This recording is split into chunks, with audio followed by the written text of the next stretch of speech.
La fin du chapitre 16 nous avait encouragé sur l'évangile, sur la puissance de l'évangile. On voit que Paul et Silas, alors j'ai appris que Silas c'était en fait Sylvain. J'ai compris en fait qu'on avait un Silas dans l'église. Et on a donc Paul et Silas qui partagent l'évangile. Et on a vu vraiment la puissance de l'évangile. La puissance de l'évangile qui est prêchée, on avait vu que c'était le travail de l'église de partager l'évangile. Et là, ce matin, dans ce début du chapitre 17, on va voir l'importance de la parole de Dieu, l'écriture comme fondement. Et on lit au chapitre 17, au verset 1, Paul et Silas passèrent par Amphipolis et Apollonie, deux villes, et arrivèrent à la ville de Thessalonique, où les Juifs avaient une synagogue. Paul y entra conformément à son habitude pendant 3 sabbats. Il discuta avec eux à partir des Écritures, en expliquant et démontrant que le Messie devait souffrir et ressusciter. « Ce Jésus que je vous annonce, disait-il, c'est lui qui est le Messie. » Quelques-uns d'entre eux furent convaincus et se joignirent à Paul et à Silas, ainsi qu'un grand nombre de non-juifs qui craignaient Dieu et beaucoup de femmes importantes, c'est-à-dire de haute condition. Et on s'arrête là pour ce matin et on prie les amis, Seigneur, on te remet cette parole qui est la parole de Dieu, qui vient de toi, que tu as préservée, que tu as donnée, qui est un cadeau pour l'humanité. Et on te demande que ton esprit puisse la rendre vivante ce matin, qu'elle puisse toucher nos cœurs, nous remplir, nous nourrir et nous conduire, Seigneur, aussi dans notre vie, sur cette terre, s'il te plaît. Jésus, personnellement et aussi en Église, que ton nom soit glorifié, Jésus-Christ, ce matin. Amen. Et alors, au verset 1, on a Paul et Silas passèrent par Amphipolis et Apollonie et arrivèrent à Thessalonique. On se souvient qu'ils avaient traversé la mer, ils étaient en Asie mineure, et que le Seigneur avait envoyé un songe à Paul. Il avait envoyé un songe à Paul, et l'équipe qui enseignait, qui partageait la parole de Dieu, l'évangile, eh bien, ils en ont conclu que l'Esprit Saint les conduisait où? En Macédoine, parce que dans cette vision, Paul a vraiment eu cette vision où un Macédonien lui parlait et lui disait « Secours-nous, viens à notre secours ». Et donc, ils sont allés en Macédoine, ils traversent la mer Égée, ils vont en Macédoine, ils arrivent à la première grande ville de Macédoine qui est Philippe. Et on a vu tout ce qui s'était passé à Philippe. Il n'y avait pas de synagogue, il y avait simplement quelques juifs et surtout des femmes qui se réunissaient à l'extérieur de la ville. Le Seigneur a ouvert le cœur de Lydie, une maison entière. On a mis Paul et Silas en prison et le Seigneur a agi avec puissance. L'évangile, souvent, est accompagné de la puissance de Dieu dans les vies. Qu'on le voit visuellement ou qu'on ne le voit pas, dans le domaine spirituel, l'évangile, Dieu accompagne son évangile par sa puissance. Il y a une puissance dans l'évangile incroyable et c'est d'ailleurs ce que Paul dit. L'évangile, c'est la puissance de Dieu. Et on a ici donc Philippe. C'était une ville romaine, colonie romaine. Et alors là, ils continuent leur voyage. Ils sont restés pas très longtemps puisqu'ils ont été emprisonnés. Le lendemain, ils ont encouragé l'église grâce à Dieu puis ils sont partis. Et donc, ils continuent leur chemin, et ils longent la côte pour aller vers la Grèce, vers Athènes. Et en fait, ils continuent, ils passent par 2 villes, Amphipolis et Apollonie. Alors là, on voit que les termes, ils passèrent par. Donc, on pense qu'ils n'avaient pas l'intention forcément de s'y arrêter. Juste après, on lit qu'à Thessalonique, donc 2 villes après, les Juifs avaient une synagogue. Donc, on peut penser qu'à Amphipolis et Apollonie, les Juifs n'avaient pas de synagogue non plus. Donc, ils traversent ces villes, et le terme « passèrent par », c'est le même terme que l'on voit dans Luc 8, verset 1, diodéou, c'est le fait de voyager ici et là, parcourir, aller de lieu en lieu. On le voit dans Luc 8, 1. Ensuite, Jésus alla, c'est le même mot, traversa de ville en ville et de village en village. Il prêchait, annonçait la bonne nouvelle du royaume de Dieu. On voit que Paul et Silas font la même chose, ils vont de ville en ville, de village en village, et on peut penser bien sûr qu'ils ont annoncé la parole de Dieu, mais sans s'y arrêter un long moment. C'était juste des villes-étapes, et on voit qu'il semble que leur but était d'arriver à Thessalonique, où les Juifs avaient une synagogue. Et effectivement, à Thessalonique, eh bien, la communauté juive a perduré jusqu'à notre époque moderne, en fait jusqu'à la Deuxième Guerre mondiale, où il y a malheureusement eu cette extermination horrible, cette volonté d'exterminer les Juifs. Et avant la déportation des Juifs en Grèce, hein, il y avait à peu près 80 000 Juifs, 70 000 Juifs, et dans ces 80 000 Juifs, il y en avait 50 000 qui étaient de Thessalonique.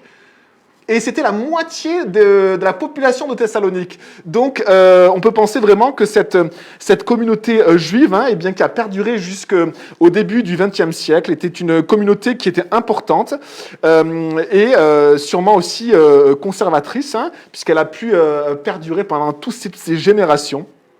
Et on voit qu'à Thessalonique, là on repart 2000 ans avant, hein, il y a à peu près 2000 ans, eh bien, dans les années 40 à 50, eh bien, Paul et Silas arrivent, il y a une communauté juive et il y a une synagogue.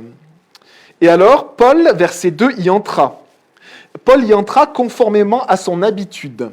Pendant 3 sabbats, il discuta avec eux à partir des Écritures. Et on sait hein, que Paul, il ciblait son message en premier sur les Juifs, sur, on pourrait dire, sa famille, hein, sa communauté, son peuple. Et il savait hein, que Dieu avait donné en premier l'évangile pour les Juifs et en second pour les non-Juifs. Hein. Ce qui vient en deuxième n'est pas forcément secondaire, puisque Dieu avait vraiment ce projet de répandre son évangile sur toutes les nations, mais en premier, cela passait par les Juifs. Et c'est ce que Paul a dit, c'est ce qu'on a répété hein, ces derniers dimanches, Romains 1, verset 16. « Je n'ai pas honte de l'évangile. C'est une puissance de Dieu pour le salut de quiconque croit, du juif premièrement et ensuite du non-juif. » Hein, et on voit que Paul, systématiquement, il suivait cette règle hein, qui est finalement la demande de Dieu d'annoncer en premier l'évangile aux Juifs et après aux non-Juifs, dans cet ordre-là. Et il faut savoir aussi que le lieu de la synagogue, c'était un lieu idéal pour partager la parole de Dieu. Parce qu'on lisait la parole de Dieu dans les synagogues. Et parce qu'il y avait une liberté extraordinaire où un juif, par contre, il fallait être juif, hein, un juif qui venait dans la ville, même qu'on ne connaissait pas, pouvait intervenir dans l'office. Dans l'office religieux, il y avait un moment qui était prévu pour un partage sur la parole de Dieu. Et on invitait les nouveaux venus, s'ils avaient quelque chose à cœur, pour annoncer quelque chose. Et bien sûr, souvent Paul levait la main et puis allait à l'estrade pour annoncer quelque chose de la part de Dieu. Hein. Et il déroulait ses rouleaux, il choisissait un rouleau de l'Écriture et il annonçait et il enseignait la parole de Dieu. Et donc, c'était vraiment un lieu idéal pour annoncer la parole de Dieu. Et on voit que Paul et Silas l'ont fait systématiquement en premier aux Juifs et après aux non-Juifs. On peut penser également qu'ils arrivaient dans une communauté, leur communauté, ils étaient eux-mêmes Juifs. Et sûrement qu'ils trouvaient aussi hospitalité. On va voir par la suite que Paul et Silas vont loger chez un certain Jason, qui sûrement était juif et qui finalement les a fait introduire dans sa maison pour pouvoir passer un moment dans cette ville-là, Thessalonique. Et donc Paul il entre dans cette synagogue conformément à son habitude. Et pendant 3 sabbats, il discuta avec eux à partir des Écritures. Alors discuter, hein, c'est vraiment le fait de partager des arguments, de dialoguer, de confronter aussi des points de vue. Donc on peut penser que Paul, finalement, pendant l'office religieux de la synagogue, eh bien, il se levait pour enseigner à partir des Écritures, et après que ça crée des discussions par la suite et que les Juifs discutaient avec Paul. Et on a ceci pendant 3 sabbats. Hein, et on voit donc du coup que Paul et Sylvain, ou Paul et Silas, hein, et en fait, ils restent environ 1 mois dans la ville de Thessalonique. Et on pourrait se dire, mais pourquoi 3 sabbats ? Un sabbat suffit pour annoncer l'évangile. En plus, la possibilité, l'occasion de pouvoir annoncer la parole de Dieu, d'être dans une culture qui le permette, c'était extraordinaire. Hein, la culture juive le permettait. Si on était juif, on pouvait ouvrir un rouleau de l'Écriture et puis partager, même sur le Messie. Eh bien, finalement, Paul, on va voir qu'il va annoncer pendant 3 sabbats. Et on voit que il y a peut-être différents cadres pour annoncer l'Évangile. Hein. Il y a parfois un cadre où on annonce l'Évangile en une seule fois. Pierre l'a fait en une seule fois. Pierre, lors de la Pentecôte, il a annoncé l'Évangile en un seul discours. Hein. Quand on va dans la rue pour annoncer l'évangile, hein, eh bien, souvent, en fait, on apprend à partager l'évangile en 30 secondes. Et c'est bien sûr possible de partager l'évangile en 30 secondes. Et même si c'est difficile, ça nous forme, ça nous fait acquérir de l'expérience, ça nous challenge aussi parce que c'est difficile, parce qu'on prend des coups. Mais quand on persévère, quand on y va plusieurs fois, on réalise finalement que le Seigneur nous aide et qu'on arrive à partager l'évangile rapidement. On réalise que finalement, c'est pas si compliqué que ça. Finalement, on peut vraiment dire à une personne, écoutez, vous n'avez pas beaucoup de temps, est-ce que vous avez juste 30 secondes, je vous donne le message de Jésus. La plupart des gens disent oui. Et donc, on partage le message de Jésus, la mort, le péché, la résurrection, et la plupart des gens disent « Ah, mais je ne savais pas ». Et ils partent avec l'évangile. Et donc, on voit que Paul aurait pu simplement faire ceci un sabbat suffisait, un discours suffisait. Et en fait, là, on est dans un autre cadre où il va annoncer l'évangile pas après pas. Et peut-être que nous aussi, dans notre entourage, on a aussi des amis, on pourrait dire notre communauté à nous, hein, amis, collègues, famille, où, eh bien, finalement, on annonce l'évangile pas après pas. Hein, semaine après semaine, mois après mois, quand l'occasion se présente, eh bien, on argumente, on dialogue, on discute pour annoncer l'évangile à nos proches. Hein, et on voit que, effectivement, Paul y est allé, effectivement, pas après pas, samedi après samedi, sabbat après sabbat. Et donc, pendant 3 sabbats, il discute avec eux à partir des Écritures. Hein, discuter, on a dit, c'est comparer les idées, argumenter, discuter. Et donc, on pense qu'il y avait l'enseignement de Paul et puis une discussion, un partage et des arguments. Et la partie qui est vraiment au cœur de ce passage ce matin, c'est que quand on voit Paul discourir, on voit qu'il a vraiment un talent d'orateur. Il a un vrai talent d'orateur parce qu'il arrive à Athènes, par exemple, et il arrive à l'aéropage, hein, où c'était un lieu de discussion, il se sert de la culture, hein, on peut dire qu'il prend un tabouret, il monte sur le tabouret, et puis il parle, et les gens aimaient ça, c'était la culture, et ils viennent, ils l'écoutent. Et on voit que son discours est très bien construit, on voit qu'il utilise même sa connaissance pour citer des poètes grecs, pour parler de thèmes philosophiques, hein, il parle du mouvement, de l'être, donc ça c'est des thèmes philosophiques, mais on voit que tout son message est centré sur l'Évangile, qu'il va directement à l'Évangile, et que ce n'est pas forcément un discours, hein, on pourrait dire simplement de pré-évangélisation, hein, pour essayer simplement d'amener des personnes à pointer sur des valeurs morales. On voit que les discours de Paul, et si on étudie le Nouveau Testament, on voit également que Pierre, l'apôtre Pierre, que finalement les apôtres, que Philippe, l'évangéliste, eh bien tous leurs discours, leur manière vraiment d'apporter l'évangile, étaient puissamment fondés sur les Écritures. Puissamment fondés sur les Écritures. Et on voit qu'ici, eh bien, il a les Écritures ouvertes, mais vous savez, c'est pas parce qu'on a les Écritures ouvertes qu'on enseigne forcément les Écritures, malheureusement. Hein. Dans beaucoup, peut-être, dans l'histoire, hein, eh bien, l'homme, finalement, se détache des Écritures et puis parle plus de philosophie. Hein, il parle plus de valeurs. Et il ne va plus puiser dans les Écritures pour vraiment les partager. Hein, et on voit que ce n'était pas le cas ni de Paul, ni de Silas, ni de Pierre, ni de Philippe, ni des apôtres. On voit vraiment, ici, il est marqué qu'il enseignait, il discutait, il argumentait, il partageait à partir des Écritures. Le fondement de Paul, et de Philippe d'ailleurs, hein, pour leur vie de foi, pour leur message, c'était l'Écriture. Et alors, l'écriture, hein, c'est étonnant ce terme, l'écriture. L'écriture qui veut juste dire quelque chose qui est écrit. Et l'écriture, les Juifs, hein, au 1er siècle, les Juifs, le terme l'écriture ou les Écritures, eh bien, désignait très précisément toute la révélation de Dieu. Avant, hein, à l'époque des apôtres, c'était tout l'Ancien Testament, et après il y a eu la révélation de Jésus-Christ et l'enseignement des apôtres au sujet de Jésus-Christ, ce qui est le Nouveau Testament.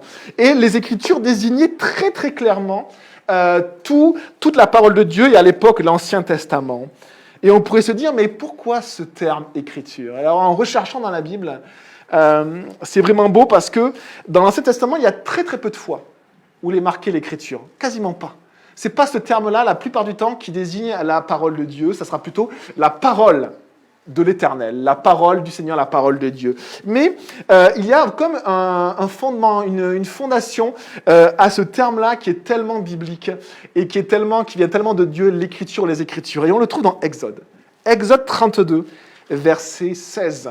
Et dans Exode 32, le deuxième livre de la Bible, eh bien, on voit que Dieu va avoir un contact, pas indirect, en parlant au travers de la nature, pas indirect par des moyens, des événements, mais il va avoir un contact direct avec son peuple.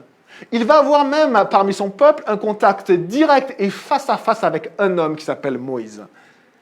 Et cet homme-là, qui va avoir ce contact direct avec Dieu, qui va être dans la présence de Dieu, qui va écouter Dieu, qui va lui répondre, Dieu va lui donner quelque chose. Et qu'est-ce que Dieu lui donne ? Exode 32, verset 16. Des tables, des tablettes qui étaient l'œuvre de Dieu. Des tables que Dieu avait faites à partir de la montagne elle-même. Des morceaux de rochers, des morceaux de montagne. Et sur ces morceaux de rochers, on lit, les tables étaient l'œuvre de Dieu et l'écriture était celle de Dieu, gravée sur les tables. Voilà l'origine de ce terme, l'écriture. C'est l'écriture que Dieu lui-même a gravée sur des tables qui sont des morceaux de rochers et de montagnes.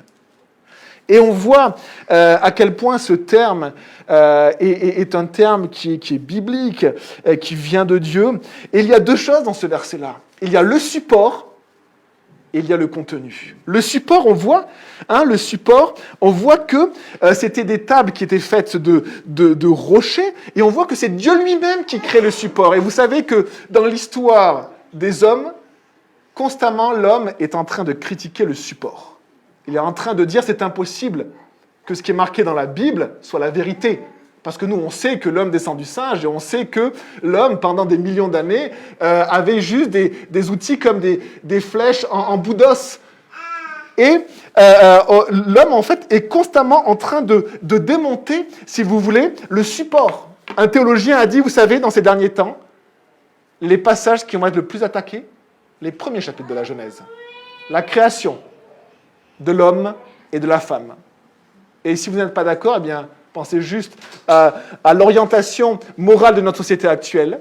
L'orientation morale de notre société actuelle, finalement, nie le fait que Dieu a créé toutes choses et que Dieu a créé l'humanité à partir d'un homme et d'une femme. Adam et Ève, et pas Adam et Éric, ou Adam et Jean-Paul, et pas Véronique et Ève. D'un homme et d'une femme. C'est le fondement même de l'humanité. Et en attaquant le support, en disant c'est pas possible, il y a peut-être une vérité, c'est peut-être des récits, si vous voulez, qui ont fondé certaines civilisations. Mais en attaquant le support, on attaque le contenu. Et voici ce que dit Dieu. Dieu dit ceci. Dieu dit que c'est lui-même qui a créé le support de l'écriture. Et que ce support, c'est un rocher. Et vous savez que ce qui est gravé sur une montagne n'est pas altéré par le temps. Il n'y a aucune altération quand quelqu'un va graver, il y a des dizaines de milliers d'années après, ou pour certains scientifiques, des centaines de milliers ou des millions s'ils veulent, on voit exactement l'empreinte sur le rocher. Et Dieu dit ceci, que c'est lui qui a créé le support, et que ce support, il a gravé. Et ceci nous parle de la parole de Dieu, de l'écriture, de toutes les écritures. Le support qu'il a formé par son action, on pourrait dire ce sont à la fois ses serviteurs au cours de l'histoire de l'humanité. Adam, Enoch, Noé, Abraham, Moïse, puis les prophètes juifs, et puis le Seigneur lui-même, et puis les apôtres du Seigneur. Et c'est aussi le moyen de transmission qu'ils ont utilisé. Le moyen de transmission, ça a pu être une transmission parfois qui a été orale, des morceaux de rochers gravés, des tablettes d'argile, des parchemins, du papyrus, des rouleaux, des livres, et des personnes pieuses qui ont recopié la parole de Dieu. Eh bien, ce moyen, ce support matériel, eh bien, ici, on a que ce support, ce sont des tablettes de pierre, un rocher. Un rocher que Dieu lui-même a créé et qui n'est pas altéré par le temps. Et sur ce rocher, qu'est-ce qu'il va y avoir? Quel va être le contenu dans ce support que Dieu a donné à l'humanité entière? Eh bien, sur ce rocher, on lit, il y avait l'écriture qui était celle de Dieu. Qui était celle de Dieu, directement écrite par Dieu. Que nous dit la parole? Que nous dit l'apôtre Paul? 2 Timothée 3, verset 16. Toute l'écriture, il emploie exactement ce terme d'Exode 32. Toute l'écriture est inspirée de Dieu. Le mot inspiré, c'est théopneupsos, c'est-à-dire ça vient de théo qui veut dire Dieu et de pnéo qui veut dire souffler, respirer. Et la semaine prochaine, on va enfin réaliser qu'on a un nez et une bouche, d'accord? Eh bien, sachez que la parole de Dieu vient de la bouche même de Dieu. Elle vient de son souffle, de sa respiration. Depuis Exode 32, Dieu le proclame avec Moïse, il le proclame. Tout le peuple juif l'a proclamé. C'est l'écriture, toute cette révélation. Dieu a créé son support et Dieu lui-même a écrit les paroles. Et on voit que l'écriture est inspirée de Dieu, de Timothée 3, verset 16, utile pour enseigner, pour convaincre, pour corriger, pour instruire dans la justice. C'est-à-dire que l'écriture vient directement de la respiration du souffle même de Dieu, de la bouche de Dieu. Qu'est-ce que Jésus dit? Jésus dit, l'homme ne vivra pas de pain seulement, mais de toute parole qui sort de la bouche de Dieu, de la respiration de Dieu, du souffle de Dieu. Cette parole-là, les amis, c'est cette parole-là, la parole de Dieu. Un autre terme décrit l'écriture, c'est la parole de Dieu. Et Paul et tous les apôtres ont eu pour fondement de leur vie, de leur ministère, de leur message, ils ont eu comme fondement l'écriture, les amis. L'écriture. Et c'est la seule manière d'être solide et de traverser les générations sans être altéré par les aléas du temps, l'immoralité du temps, la philosophie du temps, la culture du temps. La culture à l'époque n'était pas meilleure qu'aujourd'hui. Dans la culture à l'époque, il y avait l'homosexualité. Dans la culture à l'époque, il y avait des jeux olympiques où les athlètes concouraient nus. Il y avait toutes sortes d'immoralités. Il y avait des adorations à des idoles avec des prostitutions soi-disant spirituelles de déesses. De prêtresses qui étaient là pour vendre leur corps. Donc, la situation il y a 2000 ans n'était pas forcément meilleure que maintenant, même si maintenant il y a un côté bien sûr mondial et on voit qu'on s'oriente bien sûr vers le retour de Jésus, bien sûr, évidemment, des guerres et des bruits de guerre, on sait. Mais qu'est-ce qui va nous rendre forts? Qu'est-ce qui va nous rendre solides? La seule chose qui va nous rendre solides en tant qu'Église et personnellement dans notre vie, c'est est-ce que le fondement, c'est l'écriture. Est-ce que ces tablettes que Dieu a sorties, a prélevées lui-même de la montagne, le rocher, est-ce que c'est votre fondement? Et ça nous fait poser cette question que je me pose et que je vous pose et que je dois vous poser en tant que pasteur. La question, c'est est-ce que vous connaissez les Écritures? Est-ce que vous connaissez? Est-ce que vous avez déjà lu les Écritures? Est-ce que vous avez déjà lu toute la Bible? Est-ce que déjà vous avez lu la Genèse? Est-ce que vous lisez la Bible? Est-ce que la Bible est vraiment un fondement de votre vie personnelle? C'est le fondement de notre Église, mais est-ce que c'est le fondement de votre vie personnelle? Est-ce que vous l'avez lu? Est-ce que vous la lisez chaque jour? Est-ce que vous avez lu la Genèse? Alors bien sûr, il y a des passages qui vont être difficiles, notamment il peut y avoir par exemple le Lévitique, il peut y avoir d'autres livres. Vous avez le droit de sauter des passages que vous ne comprenez pas. Mais est-ce que vous vous imprégnez de la parole de Dieu? Est-ce que c'est votre guide et votre boussole? Ta parole est une lampe à mes pieds, une lumière sur mon sentier. Ça a été le fondement de Christ lui-même, qui a accompli les Écritures, qui a accompli la loi, et ça a été le fondement des apôtres. Et c'est le fondement de l'Église de Jésus. Pas une autre Église, mais l'Église de Christ. C'est son fondement. Et est-ce que c'est votre fondement? Est-ce que chaque jour, vous ouvrez les Écritures? Est-ce que vous vous nourrissez d'elles? Est-ce que vous vous imprégnez d'elle? Est-ce que vous la connaissez? Si vous vous imprégnez d'elle, sachez que ça va vous donner une solidité. Une solidité, ça va vous donner aussi un discernement. La parole de Dieu connecte nos neurones. Je dis souvent ça à mes élèves. Connectez les neurones. Parce que des fois, j'ai des élèves qui ont l'impression qu'ils sont là, mais ils ne sont pas là, en fait. Je dis connecte. Mais la parole de Dieu va vous faire connecter les neurones pour comprendre quoi? Ce qui est bon et ce qui n'est pas bon. Ce qui vient de Dieu et ce qui vient du malin. Ce qui vient du mensonge ou ce qui vient de la vérité. Ça, c'est une œuvre par la parole de Dieu. Et on a besoin de venir se réunir pour être rempli de Dieu en Église. C'est l'enseignement des apôtres dans Actes, c'est l'enseignement des responsables, c'est biblique, et on en a besoin. Mais on a aussi besoin que la parole soit le fondement de vos vies personnelles, à chacun, et ma vie personnelle. Et ça, personne ne peut le faire à votre place. C'est votre vie et votre responsabilité. Est-ce que je lis la Bible? Est-ce que je m'imprègne? Vous savez, il y a un terme qui dit « demeurer dans ma parole ». Demeurer dans la parole. On demeure dans une maison quand on est rempli de l'atmosphère de la maison, quand on ouvre la porte et quand on rentre dans la pièce. Est-ce qu'on demeure dans la parole de Dieu dans nos vies? Est-ce qu'on demeure dedans? Paul, lui, son fondement, ce qui remplissait son être, c'était la parole de Dieu. Et ça n'en faisait pas une personne inactive. Ça faisait une personne qui était dirigée par le Saint-Esprit et qui annonçait le cœur de la parole. Et on l'a vu ces derniers dimanches, le cœur de la parole, c'est l'Évangile. C'est Christ. Et c'est ce que Paul va faire. Regardez, il va, à partir de l'Écriture, expliquer et démontrer, verset 3, que le Messie devait souffrir et ressusciter. Lui, son fondement, à partir de son fondement, c'est l'Écriture. C'est le fondement de l'Église, c'est son fondement personnel. Et à partir de l'Écriture, qu'est-ce qu'il fait?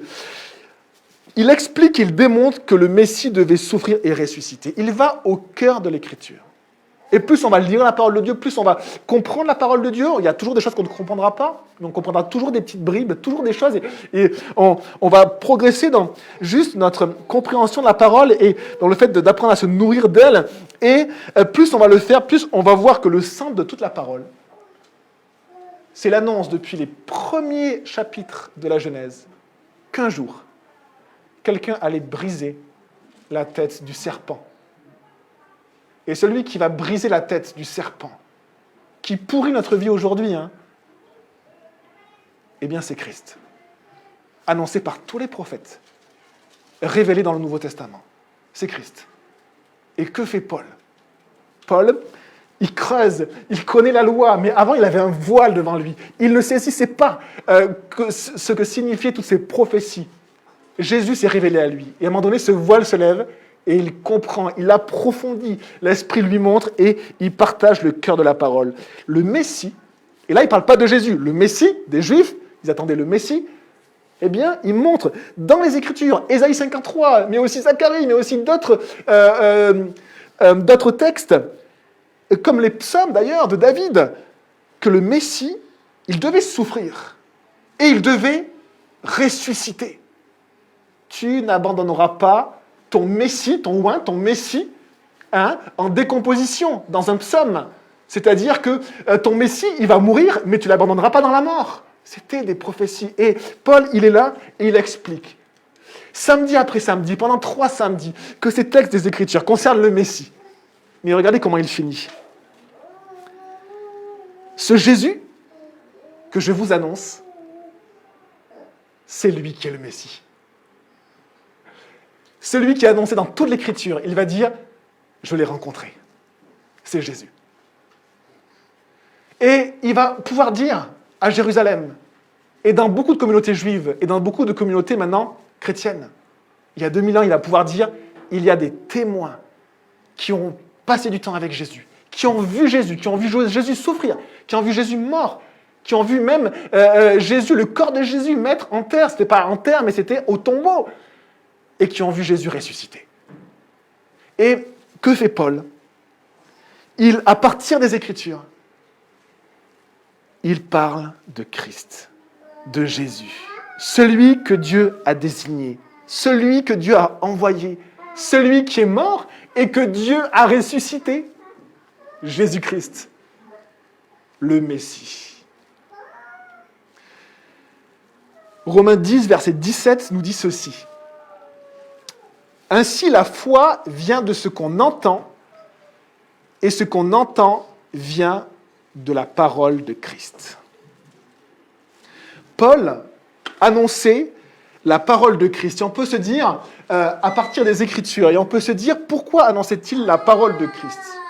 Eh bien, il était fondé dans les Écritures, et quand il partageait avec les personnes, son but, en premier, c'était de parler de Christ. Pourquoi ? Eh bien, regardez ce qui est écrit. La foi vient de ce qu'on entend, et ce qu'on entend vient de la parole de Christ. C'est l'évangile qui doit être partagé aux gens, qui peut susciter la foi en eux. La personne de Christ, la mort de Christ, sa résurrection, son impact dans nos vies, la mort pour nos péchés, le fait qu'il veut nous donner sa vie, puisqu'il est ressuscité, mort pour nos péchés, ressuscité pour nous donner sa vie, eh bien, c'est ce message qui peut susciter la foi chez les gens. Un autre passage dit, et c'est Paul qui parle encore, il dit, mais comment les gens sauront-ils si personne ne l'annonce ?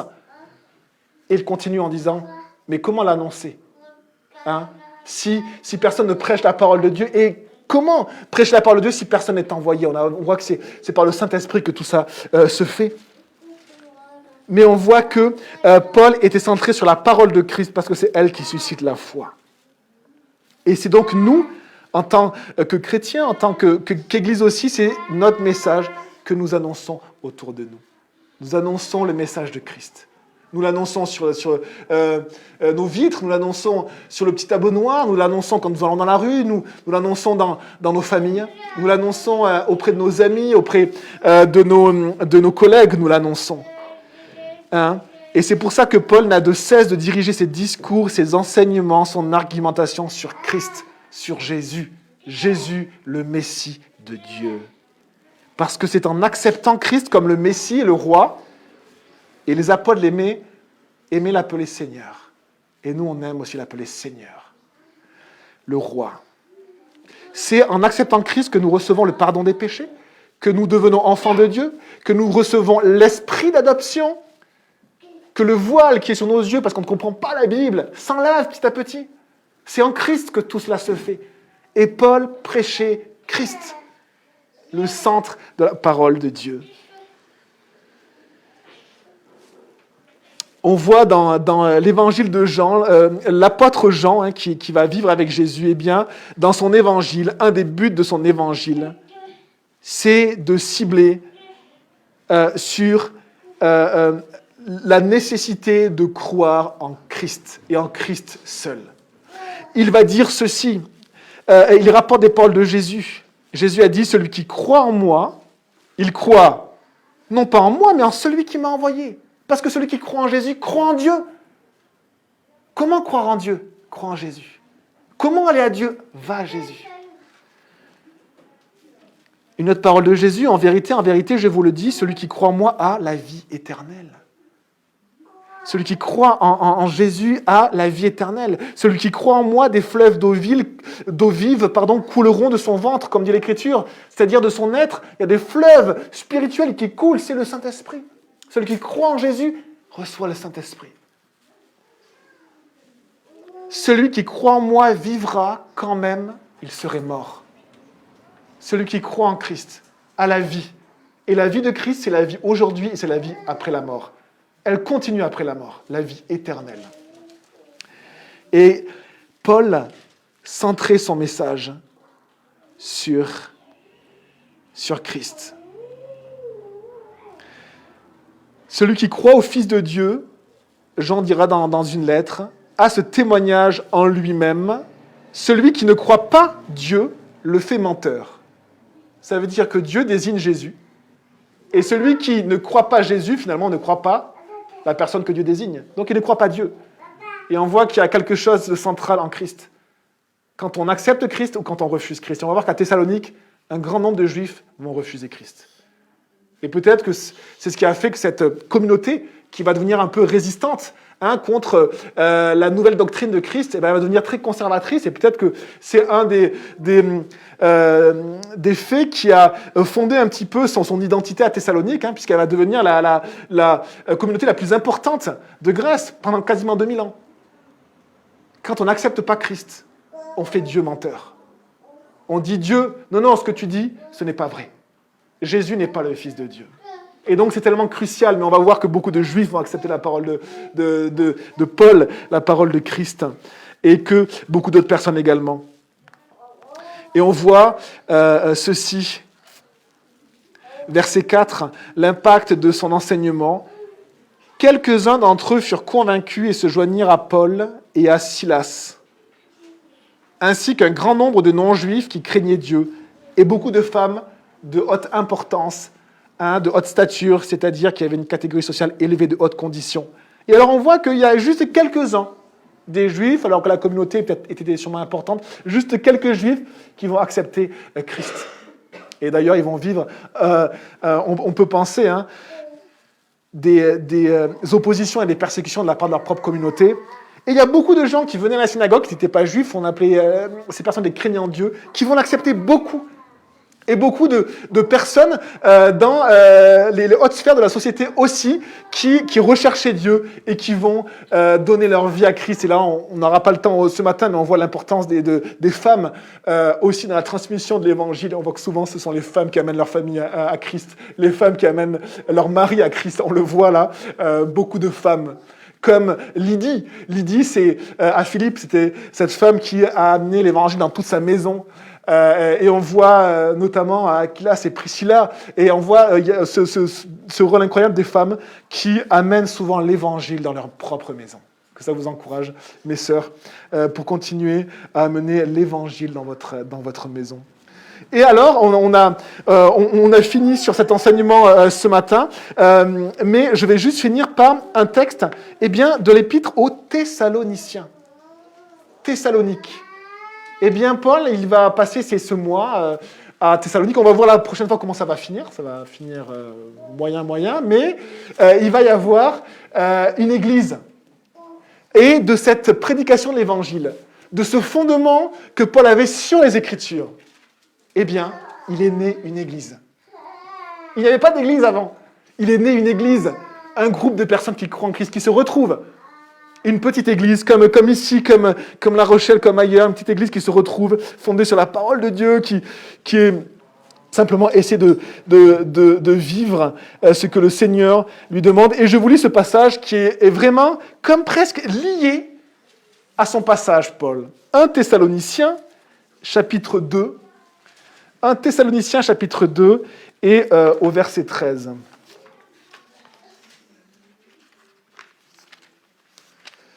1 Thessaloniciens, chapitre 2, et au verset 13, page 776. C'est pourquoi nous disons sans cesse à Dieu toute notre reconnaissance de ce que, en recevant la parole de Dieu que nous vous avons fait entendre. Il parle vraiment à ces personnes-là qui viennent de recevoir la parole, c'est-à-dire quelques juifs, un grand nombre de non-juifs et beaucoup de femmes importantes. Eh bien, que dit-il ? Il dit à cette église-là qu'il aime, qu'il a vu naître par la puissance de l'évangile et de l'Esprit de Dieu, il dit ceci, en recevant la parole de Dieu que nous vous avons fait entendre, vous l'avez accueillie, non comme la parole des hommes, mais comme ce qu'elle est vraiment. La parole de Dieu, agissant en vous qui croyez. La parole de Dieu nous dit la Bible, la parole de Dieu, elle est vivante, Hébreux 4, verset 12, et efficace, plus tranchante qu'une épée à double tranchant qui pénètre dans l'âme et l'esprit. Elle juge les sentiments du cœur. La parole de Dieu a cette action-là en nous, et a cette action-là aussi auprès d'autres personnes, et c'est pour ça qu'on veut partager la parole de Dieu à d'autres personnes. 1 Pierre nous dit ceci, en effet, vous êtes nés de nouveau. Non par une origine corruptible, une semence corruptible, comme un grain de blé, par exemple, qui est quelque chose de physique, mais d'une semence incorruptible. C'est-à-dire, vous savez, comme des grains de blé, on pourrait dire spirituels, qui ont germé et qui ont donné la vie. Qu'est-ce que c'est que cette semence incorruptible? Grâce à la parole vivante et permanente de Dieu. Ces tables de pierre. La parole vivante et permanente de Dieu. C'est cette parole sur laquelle nous nous fondons et c'est cette parole que nous voulons connaître et de laquelle nous voulons être imprégnés. Et c'est cette parole aussi que nous voulons partager. C'est cette parole que nous voulons partager autour de nous. Parce qu'en elle, il y a cette puissance pour celui qui s'approche d'elle avec la foi. La parole va le transformer. Pour celui qui n'a pas de foi, ça sera une lettre morte. Pour celui qui a de la foi, ça va le transformer jusqu'à naître de nouveau. On prie les amis et on chante un dernier chant qui a le thème de la parole de Dieu. Seigneur, on te remercie pour ton nom. On te demande, Seigneur Jésus, de simplement bénir nos cœurs, nous encourager à nous centrer sur toi, Seigneur Jésus, et à simplement lire ta parole, Seigneur, à nous imprégner d'elle et à la partager autour de nous, de la manière dont tu nous le montreras, Seigneur. Merci parce que en toi, Christ est la vie, et ta parole nous révèle Christ. Et on te remercie pour cela. Sois loué, Seigneur. Amen.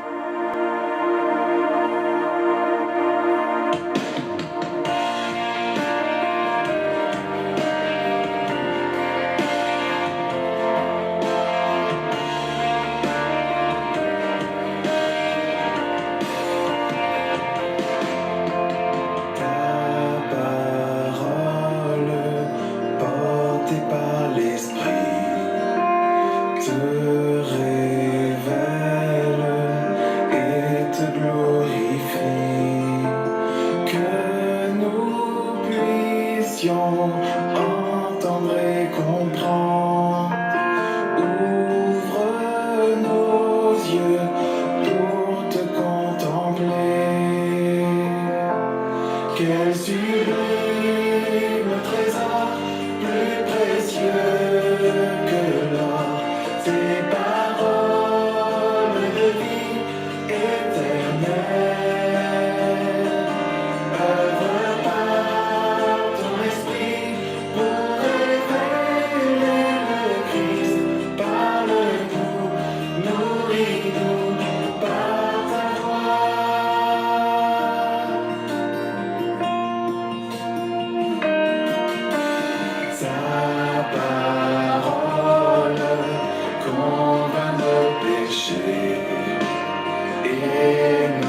Change pour te ressembler, que nos cœurs soient comme un sol fertile, qu'on a en nous l'incrédulité. Quel sublime trésor, plus précieux que l'or, tes paroles